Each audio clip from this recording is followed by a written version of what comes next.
Pat Dewan gazed on helplessly. There were onlookers on the pier exclaiming excitedly and pointing at a dark shadow moving in the water. The dog had taken a running jump into the harbor, and he hadn't moved fast enough to stop him.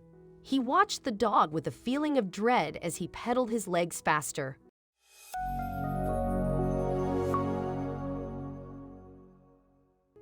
Ben, the Golden Labrador, is a resident of Tory Island, 16 miles off the northwest Donegal coast.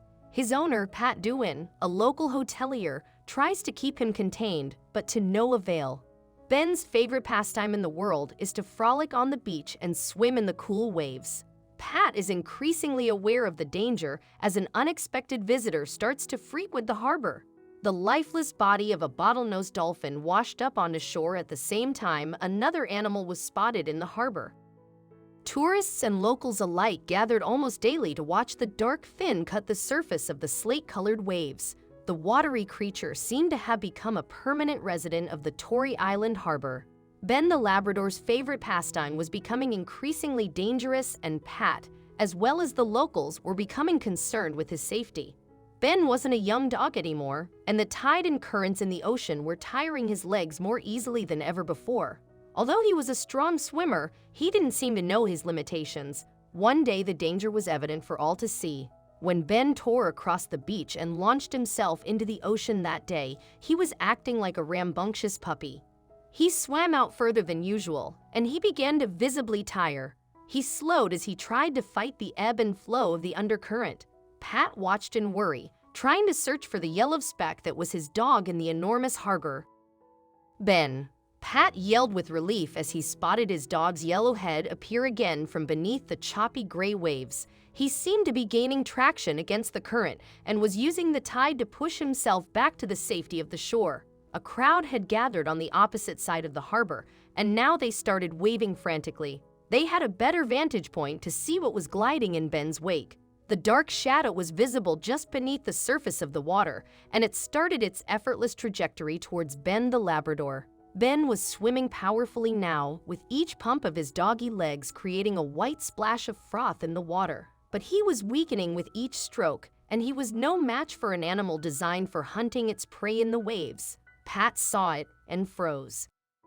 Ben got one last surge of energy to make it back to shore. The people on the beach were screaming words of encouragement, trying to egg him on for the final push. He was too far out for them to get to him in time. With nostrils flaring and legs pumping furiously, Ben understood that it was do or die. Ben's last effort seemed to be paying off, and he had managed to swim back past the breaker line. However, that was only his first battle. Pat could now see the threat behind him clearly without the waves obscuring his view, but he didn't like what he saw. There was a dark fin emerging menacingly just a few yards behind his dog. As the dark fin rose and cut through the surface of the water, the crowd that had gathered on shore shrieked in disbelief. They saw what the animal was doing, and their fear turned into amazement. It was apparent that the animal was pushing Ben with its nose from underneath and helping him to shore. Ben's legs were failing him, but he had help. A bottlenose dolphin had sensed his peril and had taken it upon itself to guide the dog to safety. Bottlenose dolphins are amazingly empathetic animals and have been documented time and time again engaging in just this behavior. This lonely dolphin had been circling the harbor, mourning the loss of its mate. It turned out that Ben knew the dolphin well, and he let out a snuffle of happiness and relief as he reached the beach with his good friend. Locals told Pat that he had been going out to the harbor to rollick with his unlikely companion in the waves every day, and this wasn't the first time he had reached his depth. The town's inhabitants even had a name for the dolphin, Dougie. Ben is so excited to see his dolphin friend that he waits for him to appear in the harbor every day at around the same time. He will wait for him on a grassy embankment, and then his ears will prick up, and he will carefully search for Dougie from a distance. When he sees him, he runs at full speed towards the beach and plunges into the water, with tail wagging and yelps of excitement all the while. They'll be out there swimming around, and the dolphin will come up behind Ben and get a fix on the direction he is going. Pat said later in an interview, "Then she'll pop up on the other side. It is just wonderful to watch. They seem to be having great sport. Locals and tourists are enthralled with the unlikely pair's antics." Ben the dog and Dougie the dolphin have delighted people with their heartwarming story since 2006. Onlookers have speculated that Dougie has found a true companion when he lost his partner, and although he can sometimes be seen swimming with a passing pod of other dolphins, he always returns to his best friend who waits for him in the harbor. This story was really incredible, but you will like the next one more. Meet Messi, the first domesticated puma. Messi lives in Penza, Russia. He has an Instagram account dedicated to him and his antics, which has attracted over 300,000 followers. Messi doesn't live in a zoo or cat sanctuary, but in an apartment with his human guardians and a house cat. Messi is a 2-year-old puma. Alexander and Maria Dmitriev had first met Messi at a local petting zoo. He was about a year old, and it was love at first sight for the Dmitrievs. The couple were ardent cat lovers and decided to speak to the owners of the petting zoo. The owners then told them the puma's tale. Messi, who had been born at the Saransk City Zoo in October 2015, had started to present numerous health problems by the time he was just 3 months old. He was then sold to a petting zoo. The Dmitrievs, after hearing Messi's story, decided to ask the petting zoo owners if they could buy Messi from them, and surprisingly, they agreed. The Dmitrievs quickly realized that Messi would never be able to live in the wild, even when he reached adulthood. Messi required constant monitoring and medical attention, and they were worried that he would become an easy target for larger pumas in the wild. With their minds made up, they decided to bring him home in hopes of domesticating him, an endeavor the couple didn't take lightly.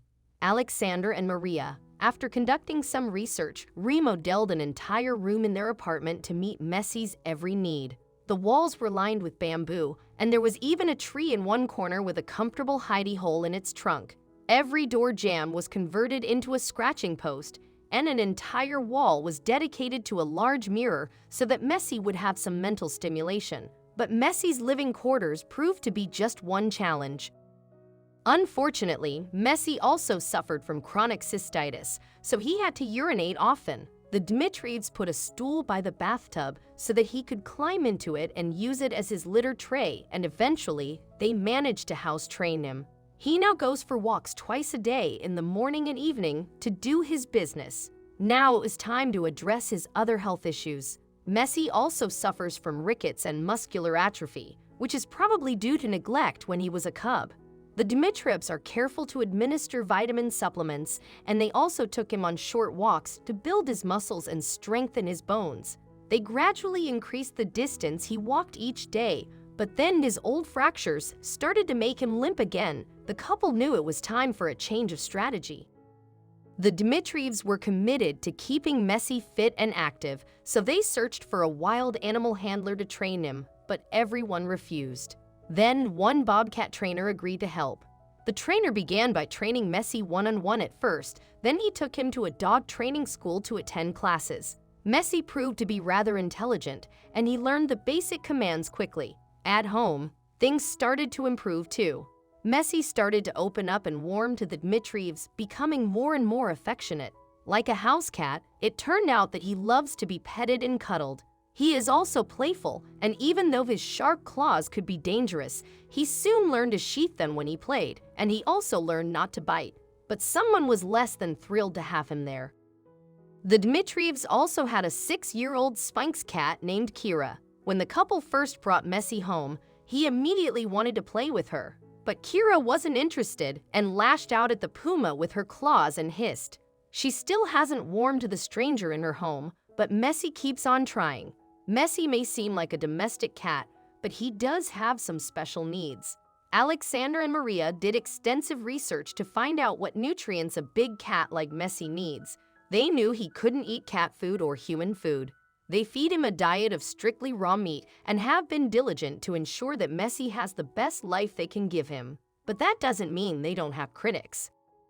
Environmental organizations and animal rights activists have insisted that the Dmitrievs surrender Messi to a wildlife reserve or sanctuary, saying that a wild animal can never be truly domesticated.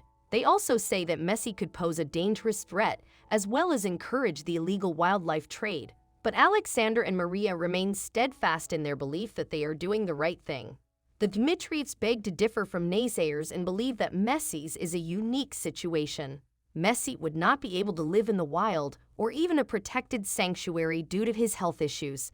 They also discourage their fans from following their example and explain that Messi is one of a kind. Some disagree, but Messi's fate lies with the Dmitrievs.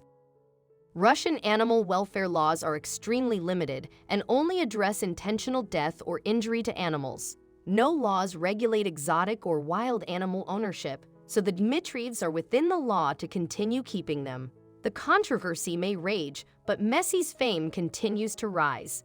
Messi has a YouTube channel that has amassed almost 25,000 subscribers, but the Puma's stardom is really due to his Instagram account, which boasts over 295,000 followers. The Puma's hijinks have attracted attention from all around the world. Messi is only 2 years old, but he seems to have adapted to his new life surprisingly well.